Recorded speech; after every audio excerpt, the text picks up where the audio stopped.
ಉತ್ತಮವಾದಂಥ ಒಂದು ಪ್ರಯೋಗ ಮಾಡಿದ್ದಾರೆ. ಅದರಲ್ಲೂ ಕೂಡ CFTRI ಮೈಸೂರಿನ ಸೆಂಟ್ರಲ್ ಫುಡ್ ರಿಸರ್ಚ್ ಇನ್ಸ್ಟಿಟ್ಯೂಟಿಂದ ಅಲ್ಲಿ ವೈಜ್ಞಾನಿಕವಾಗಿ ಇದನ್ನು ಅಧ್ಯಯನ ಮಾಡಿ ಕಾಫಿ ಲೀವ್ಸಿಂದನೂ ಕೂಡ ಕಾಫಿಯನ್ನು ತಯಾರಿಕೆ ಮಾಡ್ಬೋದು ಅನ್ನೋದನ್ನು ತೋರಿಸಿರೋದು ಬಹಳ ಒಂದು ಹೊಸ ಸಂಗತಿ ಅಂತಲೇ ಹೇಳ್ಬೋದು, ಹೊಸ ಸಂದೇಶ.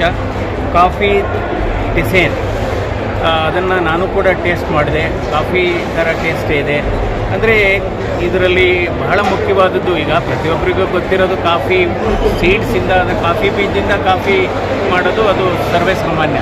ಇವತ್ತು ಕಾಫಿ ಎಲೆಗಳಿಂದ ಇವತ್ತು ಕಾಫಿಯನ್ನು ತಯಾರಿಕೆ ಮಾಡ್ತಾ ಇರೋದು ನಿಜವಾಗ್ಲೂ ಎಲ್ಲ ನಮ್ಮ ಕಾಫಿ ಬೆಳೆಗಾರರಿಗೆ ಇದು ಉತ್ತಮವಾದಂಥ ಒಂದು ಸಂದೇಶ. ಮತ್ತು ಅಂದರೆ ಈಗಾಗಲೇ ಆರ್ಥಿಕವಾಗಿ ಏನು ಸಮಸ್ಯೆಗಳಿತ್ತು ಅದಕ್ಕೂ ಕೂಡ ಇದು ಪರಿಹಾರ ಆಗುತ್ತೆ. ಯಾಕೆಂದರೆ ಎಷ್ಟೋ ಸರಿ ಸೀಡ್ಸು ಮಳೆ ಹೆಚ್ಚು ಕಡಿಮೆ ಆದರೆ ಬರೋದಿಲ್ಲ, ಅಂಥ ಎಲೆಯಂತೂ ಬಂದೇ ಬರುತ್ತೆ.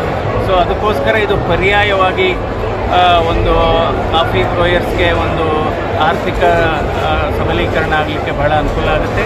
ಮತ್ತು ಜನರಿಗೂ ಕೂಡ ಕಾಫಿ ಕುಡಿಯೋಂಥ ಜನರಿಗೂ ಕೂಡ ಇದು ಬಹಳ ಅನುಕೂಲ. ಯಾಕೆಂದರೆ CFTRI ಅಂದರೆ it's a highly recognised scientific organisation food analysis ಬಗ್ಗೆ. ಅವರು ಒಂದು ಸಂಶೋಧನೆ ಮಾಡಿ ಇದರಲ್ಲಿ ಬಹಳ ಉತ್ತಮವಾದ ಅಂಶಗಳನ್ನು ಅವ್ರು ಹೇಳಿದ್ದಾರೆ. ಒಂದು ಕ್ಲೋರೋಜೆನಿಕ್ ಇದೆ, ಮತ್ತು ಇದರಲ್ಲಿ ಆ್ಯಂಟಿ ಆಕ್ಸಿಡೆಂಟ್ ಪ್ರಾಪರ್ಟಿ ಇದೆ, ಆ್ಯಂಟಿ ಇನ್ಫ್ಲಮೇಟರಿ ಪ್ರಾಪರ್ಟಿ ಇದೆ, ಆ್ಯಂಟಿ ಒಬೆಸಿಟಿ ಪ್ರಾಪರ್ಟಿ ಇದೆ. ಇದರ ಜೊತೆಗೆ ಹಲವಾರು ಜನರಲ್ಲಿ ಗೊಂದಲ ಇದೆ, ಕಾಫಿ ಹೆಚ್ಚಿಗೆ ಕುಡಿದ್ರೆ ಕಾಫಿ ಬೆಳೆಗಾರ, ಶೃಂಗೇರಿ ವಿಧಾನಸಭಾ ಶಾಸಕ ಹಾಗೂ ರಿನ್ಯೂಬಲ್ ಎನರ್ಜಿ ಚೇರ್ಮನ್ನು ಇದ್ದೀನಿ. ಇದರಲ್ಲಿ ಲವಂಗದಿಂದ ಮತ್ತು ಕಾಫಿ ಎಲೆಯಿಂದ ಡ್ರಿಂಕ್ ತಯಾರು ಮಾಡಿದ್ದಾರೆ. Is first time. ನಾನು ಅನೇಕ ಬೇರೆ ದೇಶಗಳು ಸುತ್ತ ಬಂದಾಗ ಎಲ್ಲೂ ಇದನ್ನು ಟೇಸ್ಟ್ ಮಾಡಿರಲಿಲ್ಲ. ಇದು ಫಸ್ಟ್ ಟೈಮ್ ಇದನ್ನು ಟೇಸ್ಟ್ ಮಾಡಿದ್ದೀನಿ. ತುಂಬ ಚೆನ್ನಾಗಿದೆ. ನಮ್ಮ ಆಸ್ಟ್ರೇಲಿಯಾ ಹೋದಾಗಲ್ಲೆಲ್ಲ ವೈನ್ ಮ್ಯಾನುಫ್ಯಾಕ್ಚರಿಂಗ್ ಫ್ಯಾಕ್ಟ್ರಿಗೆಲ್ಲ ಹೋದಾಗ ಅಲ್ಲೆಲ್ಲ ಸ್ಯಾಂಪಲ್ ಡ್ರಿಂಕ್ ಕೊಡ್ತಾರೆ. ಇದೊಂಥರ ಅದೇ ಥರ ಒಳ್ಳೆ ವೈನ್ ಕುಡಿದಾಗಿದೆ, ಶುಗರ್ ಫ್ರೀ ವೈನ್. ಭಾಳ ಚೆನ್ನಾಗಿದೆ. ಇದಕ್ಕೆ ಎನ್ಕರೇಜ್ ಕೊಡಬೇಕೆಲ್ಲ. ಟೀಮ್ ನಮ್ಮದು 7 ಟೀಮ್ ಒಂದು ರಿಜಿಸ್ಟರ್ಡ್ ಆರ್ಗನೈಸೇಷನು. ನಮ್ಮದು ಮೂಲ ಉದ್ದೇಶ ಭಾರತದ ಉತ್ಪಾದನೆ, ಕಾಫಿ ಉತ್ಪಾದನೆಯನ್ನು 3.5 ಲಕ್ಷ ಟನ್ನಿಂದ 7 ಲಕ್ಷ ಟನ್ನಿಗೆ ತಗೊಂಡು ಹೋಗಬೇಕು ಅಂತ ನಮ್ಮ ಮೂಲ ಉದ್ದೇಶ.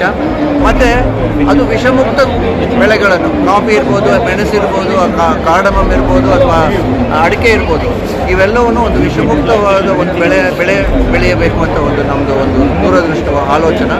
ಅದೇ ರೀತಿ ನಮ್ಮ ಮಣ್ಣನ್ನು ಸಾಯಿಲ್ ಹೆಲ್ತನ್ನು ಪ್ರೊಟೆಕ್ಟ್ ಮಾಡಬೇಕು ಅಂತ ನಮ್ಮ ಉದ್ದೇಶ. ಮತ್ತು ಯುವಕರನ್ನು ಮತ್ತೆ ಕೃಷಿಗೆ ಆಕರ್ಷಿಸಬೇಕು ಅಂತ ನಮ್ಮ ಮೂಲ ಉದ್ದೇಶ. ಸೊ ಈ ಉದ್ದೇಶದಿಂದ ಇವತ್ತು ವ್ಯಾಲ್ಯೂ ಎಡಿಷನ್ ಬಗ್ಗೆ ನಾವು ಹೋದಾಗ ಇವತ್ತು ಕಾಫಿ ಎಲೆಯಿಂದ ಒಂದು ಪಾನಿಯನ್ನು ನಾವು ಮಾಡ್ತಾಯಿದ್ವಿ. ಕಾಫಿ ಲೀವ್ರು, ಕಾಫಿ ಟಿಸಾನೆ ಅಂತ ಅದರ ಹೆಸರು. ಸೊ ಕಾಫಿ ಟಿಸಾನೆ ಇದೆ ಹೆಲ್ತ್ ಡ್ರಿಂಕ್. ಸೊ ಈ ಹೆಲ್ತ್ ಡ್ರಿಂಕಲ್ಲಿ ಏನಾಗುತ್ತೆ ಅಂದರೆ, ನಿಮಗೆ ಕಾಫಿ ಲೀವ್ಸು ಆ್ಯಂಟಿ ಆಕ್ಸಿಡೆಂಟ್ಸ್, ಸಿಕ್ಕಾಪಟ್ಟೆ ಆ್ಯಂಟಿ ಆಕ್ಸಿಡೆಂಟ್ ಇದೆ. ಸೊ ಆ್ಯಂಟಿ ಆಕ್ಸಿಡೆಂಟ್ ರಿಚ್ ಲೀವ್ಸ್ ಇರೋದ್ರಿಂದ ಇದು ಆ್ಯಂಟಿ ಡಯಾಬಿಟಿಕ್, ಆ್ಯಂಟಿ ಇನ್ಫ್ಲಮೇಟ್ರಿ, ಆ್ಯಂಟಿ ಹೈಪರ್ಟೆನ್ಸಿವ್ ಮತ್ತು ಆ್ಯಂಟಿ ಏಜಿಂಗ್ ಫ್ಯಾಕ್ಟರ್ಸ್. ಅದನ್ನು ನಾವು ಇವತ್ತು ನಿನ್ನೆ ಲಾಂಚ್ ಮಾಡಿದ್ದೀವಿ. ಎಲ್ಲ ಇಲ್ಲಿ ಜನ ಟೇಸ್ಟ್ ಮಾಡ್ತಾರೆ.